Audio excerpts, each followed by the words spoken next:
Hi, everybody. I'm on the road right now at a hotel, but I've been getting so many inquiries lately about pain that people are experiencing when they go onto the spiritual path, or maybe they've been in the spiritual path for a while already, but then they start to experience a lot of emotional, mental pain. So I just wanted to give a quick talk on that, okay? Short one. So here's the thing. We're sold in the New Age God realm kind of idea that when we have epiphanies and spiritual realizations, it's going to be beautiful and joyful, blissful, ecstatic, a beatitude. And actually, that's true a lot of times initially, because the cycle of real spiritual growth goes from ignorance to an awakening, no matter how small or large, which almost always results in some type of quick elation or joy, followed very shortly afterward by an incredible letdown and pain as the real work of integrating that awakening occurs. Because the awakenings are about self-reflection, about awakening to where we've been caught and confused and so forth, right? So of course it has to be painful if it's a real awakening. People who say, well, I've had this awakening and I had this revelation and now I'm like, I'm this different person and I see things differently and everything's joyful all the time now. I don't really trust it, because it has to go through this cycle. Then after the pain of dealing with what has occurred is integrated and equanimity comes back, a peace and a joy can then pervade your experience. You're stabilizing that new awakening. And then, of course, to some degree, you've chipped away on the mountain of samsara that basically we're all born into. And at that point then, you have less pain, but it's stable. It won't be this like overjoy, ecstatic kind of experience. So what does it have to do with the heart chakra? Because a lot of times people start to work with the heart chakra. They read books like Swami Satyananda's about purifying chakras or other chakra books and so on. And I'll talk about how that's out of sequence, which is problematic in itself, which is also why we have this problem. But what happens is, because the view is not quite understood, that the cycle of growth goes from ignorance to awakening to joy for a moment, ecstatic moment, and then back to the pain of dealing with what you have to actually work with that you realized from the awakening. You have a realization and you get this pain, and then you got to work with it, and then it stabilizes, and then samsara is good, and you're feeling better, and you feel like more expanded, and there is more capacity for joy and love in your life, which is, great. But then, of course, because we're not ever static beings, we're going to confront the next level of what is in our heart, and we're also going to confront that contraction, because that's what it is, a contraction in your heart. Swami Rudy used to call it a rock in the heart. It would take him days and days of breathing and opening to go through this pain. And during those times, he would say, I would drink 40 cups of coffee a day and a murder mystery. So he'd read these fiction books, drink a lot of coffee, staying aware of the whole process, go back into another round of processing out the energy through his Kriya Yoga every, say, hour or whatever. And this would be an ongoing process. So he used to say, you got a lot of pain? 40 cups of coffee and a murder mystery. That was his recommendation, his prescription. But what he really meant was just be with it. You can't change it faster. You just have to work with it and integrate it. So there's an illusion, especially propagated by modern tantrikas, that when you go work with the heart chakra, it's going to be all love and fairies. That's just not the case. So many people have written to me recently about having a lot of pain, emotional, mental pain. I feel depressed. I feel lost. I feel off my nadi. My whole other world is falling away as I start this Trika method and Trika Mahasiddha yoga. And what do I do with that? What do I do what I learned before? What do I do with the realizations I had before? And there are a lot of pain and a lot of confusion, actually. Some people say, not just, what do I do with it now I'm doing this path, but I'm doing the work, that you've given me, and that's available and so forth. We don't have the website up yet with the real courses, but even with this preliminary work, people are having a lot of opening of the heart. Now, that opening of the heart, that purification, is necessarily painful first. And when I say first, I mean every time you double down and go back into purification cycles, which should be done over and over and over again during your lifetime, which most people don't do. They say, I got the preliminaries done. I went to higher practices. But yet they're not stabilizing anything, right? So because of that, it really, the heart closes again and people have concepts of compassion and love instead of really living what compassion and love really is. Now, in the real path, we actually dip in over and over. We go to the well over and over again. We do purification practices over and over again because it's a progressive path and we keep unraveling and keep unfolding more and more contraction on the heart. So, and those contractions on heart chakra are first always experienced when we see them as painful because there are limits. There are limits on our love, our compassion, our ability to have interbeing with others, to joyfully and meaningfully serve humanity, serve the environment, serve the Dharma, to be this open, intimate, beautiful, fragile thing. And when you first open it up, it hurts because it's all this armoring that we want to do to keep our hearts safe from all the bad stuff in the world and from, our own introspection, right? So we want to see our own self-delusions, let them go. And that's probably the most painful thing there is, to see our own self-delusions.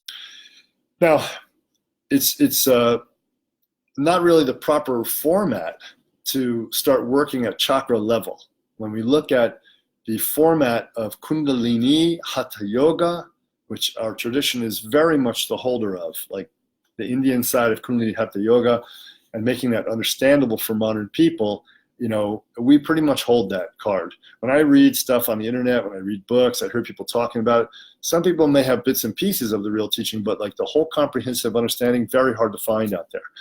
Mostly, honestly, I'm trying to be positive, but mostly, honestly, I read a lot of BS about what is Kundalini, what is the process by a lot of people who are unrealized and haven't had an apprenticeship. So what happens is then chakra work becomes pushed up front. It's popular. It sells books. It sells workshops. Everybody wants to do chakra or chakra, as New Age people call them, work, right, with horrible Sanskrit.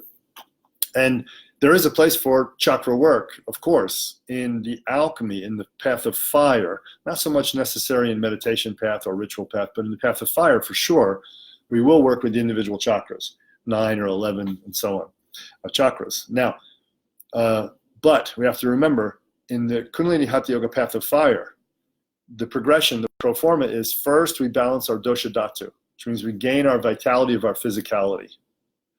Then from there, we build our prana, this incredible life force power. We have to build up a reservoir of it, which is contained now in the good physicality and what's assumed to be basic sanity that you have by this point. Because if you're basically insane, it's not going to work. If you have huge self-delusions, if you're running around to readers and astrologers and psychics all the time, if you're not really authorized to be a teacher of spirituality and you're running around teaching, that is one of the greatest ways to drain any kind of real Shakti that you might have, any kind of possibility of real realization. And of course, when you go to die, it'll be horrific. So we have the container, dosha dhatu stage, then we go to prana, we empower it with prana, and there's tons of practice, and that's a huge part of Kundalini Hatha Yoga, of course. And then from there, we go to the nadi stage where we have to work the channels, open the channels, get the conduit ready so that Kundalini will be able to move later, right? Symbolically move somewhere. Remember, in the absolute view, Kundalini is not going anywhere. Nothing's actually happening. You realized already. But in the relative view, we're not realized already. It's progressive, and we have to work it. So Kundalini is moving, okay? So dosha dhatu, prana, nadi, channel stage. Then you get to chakra. Because there's no use, and here's the point of this whole talk here, no use working on chakra without the ability for the prana of consciousness to flow. If you just work on chakra in isolated ways, without opening up all the nadi first, without having the prana behind that, without having the dosha dhatu balance of the body and basic sanity, you're not going to get real development. It just won't happen. Okay? So it'll be sporadic and you'll have lots of questions, lots of confusion. I feel really sad because I see so many people are very sincere, wanting to grow through Kundalini Hatha Yoga, and they do the practices really strongly that they read in the books or that their teachers give them, and they come up with tons of obstacles, tons of roadblocks, and they don't have the real understanding, the true way to understand it from 12-stage view and from our actual yoga itself. So here's where it is. So the chakra should be later. Don't focus on chakras now. In fact, focusing on chakras when you're still in the dosha dhatu stage or prana stage or even the beginning of nadi stage means we're still very much in duality consciousness. Even though we hold the absolute view, we're still very much in duality consciousness. And while we hold that consciousness and try to work with chakra, we actually bring a duality-based energy into play, the apara shakti, right? Now, the apara shakti is the energy that runs our body, as well as negative thoughts and so on, dualistic thoughts. Now, when you go to work a chakra, but you're not really in the semi-non-dual state, let's call this more open place that we want to when we get to the chakra stage that we want to be in, what's going to happen is that the physiological functions of that chakra are actually going to be accelerated, made chaotic, bumped out of place, whatever. So if you do this with the heart, you're going to have heart symptoms quite often. You're going to have arrhythmias or tachycardia or, all kinds of things can happen. Pain, physical pain, feel like you're having a heart attack. Now, this can also happen in a positive way once you reach the chakra stage, but it'll be passing and it will be based on duality energy. Now, this happens because we're focusing on a physical area in the body and we're physical minded, right? And so we're thinking heart chakra, and that brings us into the place, the physical space of the chest and the heart.